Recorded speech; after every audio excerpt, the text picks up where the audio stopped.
In the headlines this evening, the man at the center of the ongoing document leak scandal, Jeong Yun-hoe, is being questioned by prosecutors on this Wednesday. This after President Park urges cabinet members to behave better. A U.S. Senate report on the interrogation techniques used by the CIA on terror suspects is revealed. Critics say the brutal methods weren't even effective.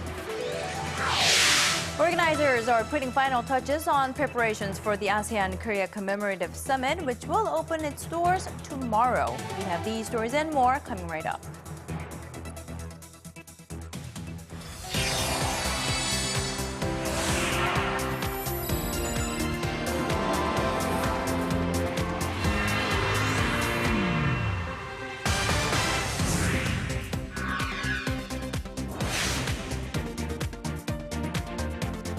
Hello and welcome everyone. You're watching Early Edition at 6, brought to you live from Seoul. I'm Hyun-kyung. And I'm Daniel Chen. Thank you for joining us.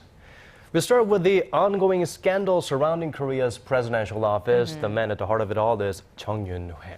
Now, before stepping in to face prosecutors' questions this morning, he denied the charges against him. Have a listen. And I believe we will know who started this fire and who helped fan flames. Now, the history between Jeong and President Park Geun-hye goes way back. He's said to have helped Park Geun-hye win her first seat at Parliament back in 1998 and worked as her secretary until 2004. Now, Jeong is facing allegations that he meddled in state affairs using this close tie with the president, even when he didn't have a formal post within the administration. The recently leaked document suggests he met with senior presidential officials on a regular basis and tried to undermine current members of President Park's staff during those meetings. And although the president flatly denied those allegations shortly after the media report came out, it has still put a dent in President Park's approval ratings. For more on how she is dealing with this and other controversies, here's our presidential office correspondent, Choi Yoo-sun. Days after vehemently dismissing a recent media report alleging her former aide has been exercising influence over state affairs, President Park Geun-hye at Tuesday's cabinet meeting further tightened her grip on the administration. 모든 언행이 사적인 것이 아니라 국민을 바라보고 행하는 그런 사명감에 충실할 수밖에 없습니다. This was likely in response to former Culture Minister Yoo Jin-young claiming that President Park had personally ordered dismissals of personnel within his ministry, which fanned allegations that some of the president's aides were abusing their influence. The presidential office last Friday denied Yoo's claims. Despite President Park's firm stance, pollster Real Meter says support ratings for the president dropped days following the November 28th media report. A group of the ruling party's first and second-term lawmakers, meanwhile, urged the president to turn the situation into an opportunity to reform her style of running the country, be more transparent in appointing personnel, and communicate better with officials and the public. The prosecution's investigation into the leaked document in the media report will soon announce its findings. But what the public is more concerned about is how the president will make her administration more transparent and improve the current system of running the country. Choi Yoo-sun, Arirang News. Lawmakers had a lot of leftover issues to talk about from the regular parliamentary session that ended yesterday. So today, the leaderships from the two main rival parties met and reached agreement on a number of those issues. Our Kim Young-gil has the details. The leaders of Korea's two rival parties had much to discuss at Wednesday's meeting. They settled a number of differences, first and foremost agreeing that their top priority should be economic revitalization. Considering that real estate accounts for more than 80% of total assets, lawmakers agreed to pass revised real estate bills at the next plenary session slated for end of this month. The move is intended to curb inflation in the real estate market and to lessen the financial risks for people when buying or renting houses. For more than a decade, Korea has been trying to address its growing pension deficit that stems from the pension system for public servants. That is why the ruling Saenuri Party pushed for swift reforms to lessen the burden on future generations. On Wednesday, the two parties agreed to establish a pan-national body to gain a social consensus. Public servants have shown fierce resistance to the reform plan since the Saenuri Party proposed a draft bill in late October. The draft bill aims to make public servants pay more into the public pension system and give them back less starting in 2016. Concerning the recent corruption scandal in the country's defense industry, the two parties agreed to hold a parliamentary audit if the results of the current investigation led by prosecutors is deemed unsatisfactory. In late November, the government launched a joint investigation team of prosecutors to look into the growing allegations of bribery between military officials and defense firms. Jeong Yun-hoe, Arirang News. A major think tank has revised down Korea's growth forecast for this year and next. The Korea Development Institute now has the economy growing 3.4% in 2014, down from the 3.7% it predicted earlier in May. The institute cites sluggish domestic demand and uncertainties overseas for the revision. Next year's growth projection was also cut from 3.8% to 3.5%. The report said the economy has not been picking up and that it's still feeling the effects of April's Sewol-ho ferry disaster, which killed more than 300 people. The report also mentions that export growth is slowing because shipments to China and EU are starting to lose steam. Korean firms are notorious for low dividend payments, and that looks to be the case this year as well. The latest data from the Korea Exchange shows that the dividend payout ratio stands at 22.4% of net income this year. That is far below the global average of 47.7%. Analysts, however, expect local companies to raise their dividend payouts in the face of growing pressure from investors and the government. Korea's finance minister has blamed low dividend payouts for the undervaluation of Korean shares when compared to the strength of the Korean economy and its companies. Techies in the U.S. are crawling over one another trying to get their hands on the hottest new headset in town, the Gear VR, a virtual reality head-mounted display from Samsung Electronics. The headsets quickly sold out after being released on Monday, forcing Samsung to tap into its inventory to meet demand. This version of the Gear VR enables users to experience 3D virtual reality with 360-degree views on a 5.7-inch Quad HD Super AMOLED display. When connected with the Galaxy Note 4 tablet, contents provided by Facebook's subsidiary company, Oculus, are automatically downloaded onto the Gear. That gives users the option to download 3D movies and watch them on the headset, providing the full 3D experience. Falling prices and an aging society in Korea have prompted many economists to draw parallels with Japan, which has suffered from decades of lost growth. Experts say if Korea wants to avoid the fate of its neighbor, it needs to speed up structural reforms before it's too late. Our Song Ji-sun reports. Several key economic indicators, though more than 2 decades apart, are strikingly similar. For Japan, it was 1989 when growth slowed to 0% range shortly before becoming an aging society. It's like déjà vu across the East Sea. Korea's fertility rate, the average number of children a woman has in her lifetime, has hovered around 1.2 in the past 4 years. That's well below the threshold of 2.1 needed to maintain the current population level. The poor fertility rate comes at a time Korea is being hit by the double whammy of low growth and a rapidly aging population. If Korea does follow the footsteps of Japan and enter a long-term slump, it's expected to take a harder blow than Japan did. That's because Korea's pension program and safety nets are not as comprehensive as Japan's were.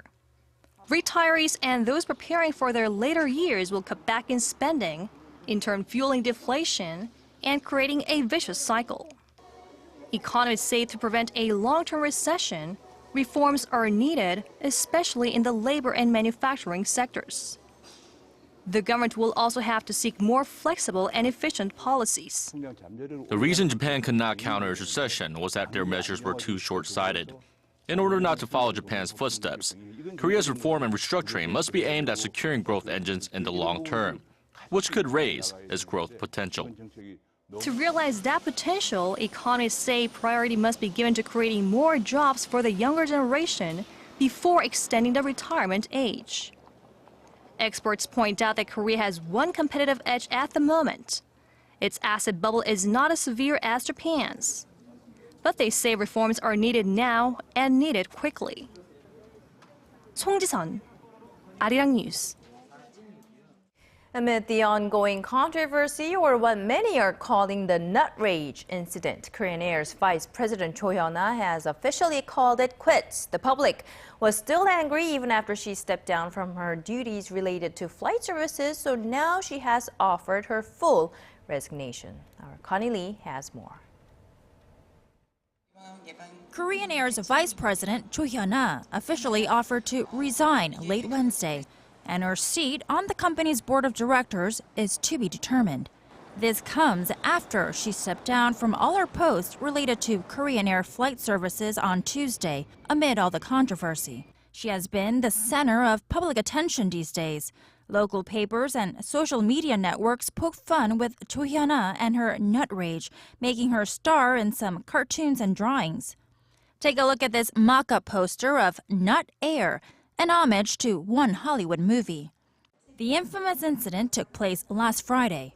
Cho made a flight from New York to Seoul, turned back to the gate when a flight attendant, apparently not following protocol, served her nuts in the bag instead of on a plate. Citizens took to social media to express their anger. This act shows her sense of entitlement, said one, while another called her actions like that of an emperor's daughter. There are others who are calling this incident an international disgrace. Maybe so. This nutty incident made international headlines and even got a Japanese cartoon drawing of a mock-up of what happened inside the plane. The 40-year-old eldest daughter of Korean Air Chairman Jeong Yun-hoe has apologized, but this might not evade her from legal action. The Korean government is currently investigating if her actions broke air traffic safety laws or any regulations. Connie Lee, Arirang News. The U.S. Senate report on how CIA agents interrogated terror suspects following the 9/11 attacks in 2001 is out. It contains detailed and at times graphic details about what critics call torture tactics and how they may have been ineffective in obtaining information. Shin Se-min has the latest. Forced nudity, waterboarding, sleep deprivation, and being chained down in makeshift dungeons. It sounds like something out of a horror movie, but it was reality for suspected al-Qaeda operatives following the 9/11 attacks in the United States. These were the heavy-handed tactics carried out by members of the Central Intelligence Agency. Detainees were often subject to harsh and brutal interrogation and treatment because CIA analysts believe, often in error, that they knew more information than what they had provided. The summary of a report released Tuesday by the U.S. Senate Intelligence Committee shows that the CIA's interrogation methods far more brutal than previously disclosed and that the agency was misleading Americans about what it was doing.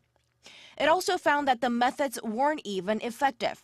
This missing CIA claims the interrogation techniques had helped to secure information that eventually led to the killing of al-Qaeda leader Osama bin Laden. The report says that piece of information was obtained before detainees were systematically tortured. The Senate Intelligence Committee also found that at least 26 of the CIA's estimated 119 detainees were wrongfully held. Known as rendition, detention, and interrogation, the interrogation program lasted until 2007. CIA Director John Brennan, in response to the Senate report, admitted that missteps were made.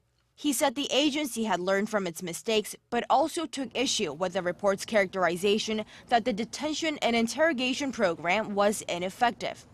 Brennan said the interrogations produced intelligence that helped thwart attack plans, capture terrorists, and save lives. Shin Se-min, Arirang News.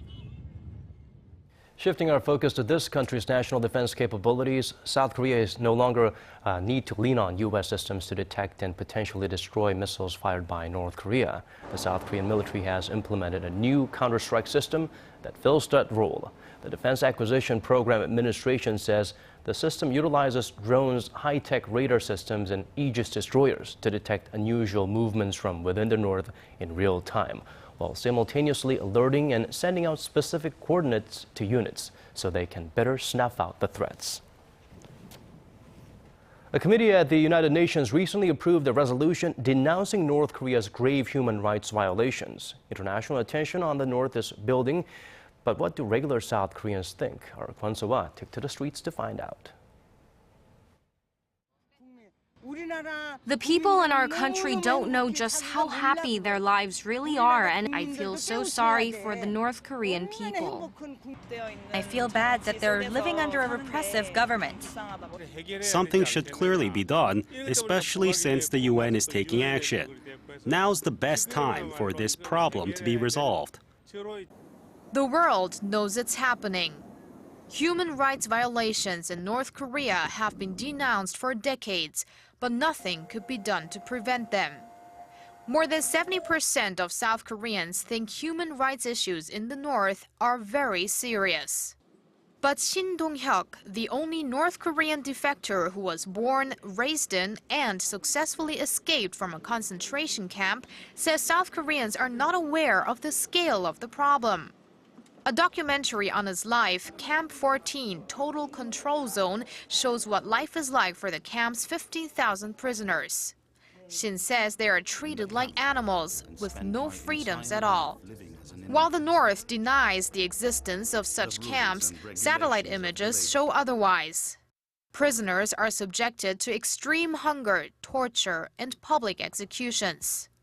To raise awareness, Shin stresses the importance of international pressure on the North. But Shin says he's disappointed with South Korea's efforts. After I travel around and speak with the UN or EU or international NGOs and come back to Korea, I spend my days quietly with not much to do. Korean NGOs work very hard, but parliament and society's perception is very different compared to other countries, and that's a little regrettable. There are other opinions too. The government should be cautious in dealing with the North's human rights issues, as that could lead to side effects such as hindering reunions of separated families. In the long run, talks for reunification. And what does the South Korean public think? A recent poll found around half of South Koreans want the government to actively intervene in the North's human rights issues. Nearly 40% say the issue should be left to the North.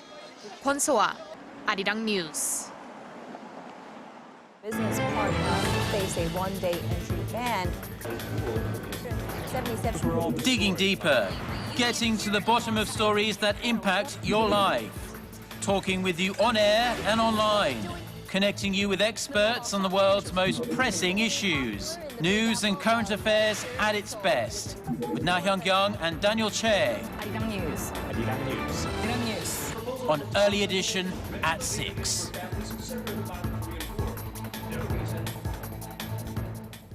Well, the ASEAN-Korea Commemorative Summit is where we will maintain our focus on for the next few reports. That's right. It's going to start tomorrow. And first, we start with the diplomatic implications this two-day summit will have. Seoul is expected to call for help in dealing with North Korea's nuclear weapons program. Our Hwang Sung-hee has this report. When it comes to diplomatic cooperation, South Korea and the ASEAN countries are at a clash of interest. South Korea is seeking support for its efforts to counter North Korea's nuclear weapons program, but its Southeast Asian partners are hesitant since the issue already involves the big powers like the United States and China. The ASEAN nations want Seoul to stand on their side in the South China Sea maritime dispute against Beijing, something that could shake up South Korea's relations with China. All this will be up for discussion when President Park Geun-hye meets the leaders of 10 ASEAN countries in Busan later this week. The Korea-ASEAN Commemorative Summit will be another occasion for dialogue among the Middle Power nations, along with the ASEAN Regional Forum and the ASEAN Plus 3. Since the 10 nations attending the upcoming summit have diplomatic ties with both Koreas, they could play a unique role on the Korean peninsula. By explaining the situation on the Korean peninsula from our point of view and making the ASEAN countries aware, they can act as a bridge between South and North Korea. They can also indirectly deliver their objective perspective on certain issues concerning Pyongyang. And since Southeast Asian countries, namely Thailand and Laos, are one of the most taken routes for North Korean defectors, cooperation on that issue could be one of the informal agenda items at the upcoming meeting. Hwang Sang-hee, Arirang News. So we will keep our eyes on that front. And now let's talk about the effect it will have on the economic ties between Korea and ASEAN. Well, many experts predict that the gathering will boost this economic relation to a new level. Hwang Ji-hye helps us take a closer look. Despite the slumping global economy, Korea's trade volume with ASEAN has been on a steady rise, thanks to a free trade agreement between the two parties and the Korean wave that boosted demand for Korean products and services. Since 2007, after a free trade deal went into effect, the trade volume between Korea and ASEAN rose more than 11% on average every year and exceeded the $100 billion mark for the first time in 2011. ASEAN now stands as Korea's second largest trading partner following China.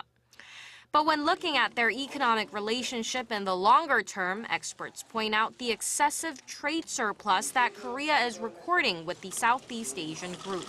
The huge trade deficit ASEAN is posting with Korea will become a thorny issue as both parties try to strengthen their economic cooperation. The trade imbalance will have to be resolved down the road. The ASEAN Economic Community that's set to be established next year, however, is expected to become a new opportunity for Korea to further expand ties. The community aims to achieve regional economic integration with a single market and production base, making it easier for Korean companies to do business there.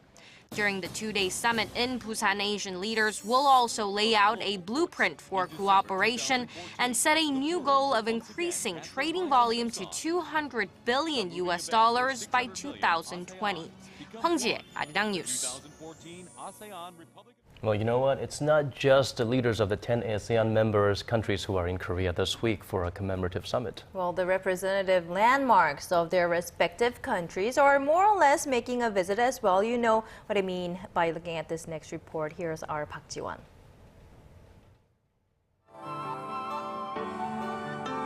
These lighted installation art pieces are called the Jewels of ASEAN, with each representing a landmark in each of the 10 ASEAN member countries.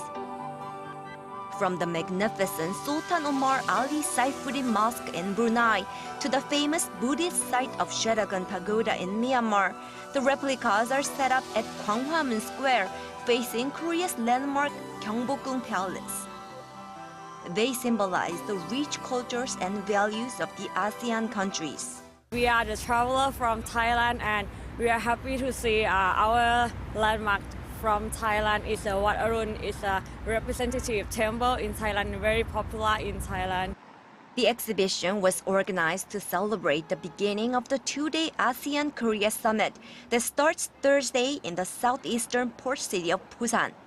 Each embassy of the respective ASEAN countries designated their representative landmark.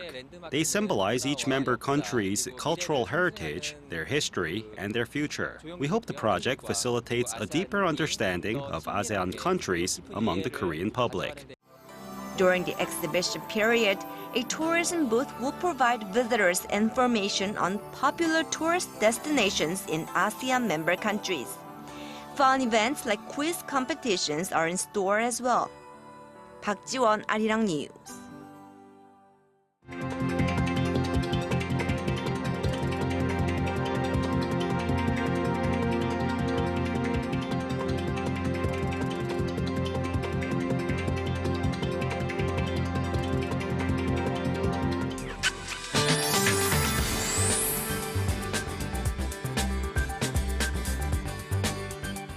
It's time for weather. We had a gray, yet a bit warm, considering the fact that it's winter nowadays here in Seoul. Where's the snow that Michelle promised? Well, Liz, she says that it is coming on our way. So let's turn to Michelle Park at the Weather Center for the latest. Michelle, where is the snow?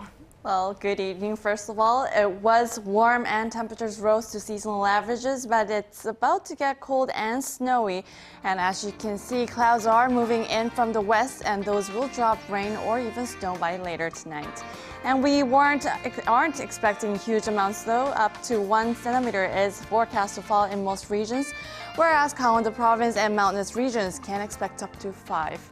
And this precipitation will last until late tomorrow night, and temperatures will be dipping below the freezing point over the upcoming hours. And to our readings for tomorrow, so we'll start off the Thursday morning at 0 before reaching up to 2 in the afternoon. Meanwhile, the southern cities such as Daegu and Busan will reach higher at 8 and 10 degrees. And moving over to other regions such as Jeju Island peaks at 10, Dokdo hits a bit lower at 8, while Mankungang reaches right down below -6. Well, that's all for now, Michelle Park, and have a wonderful evening.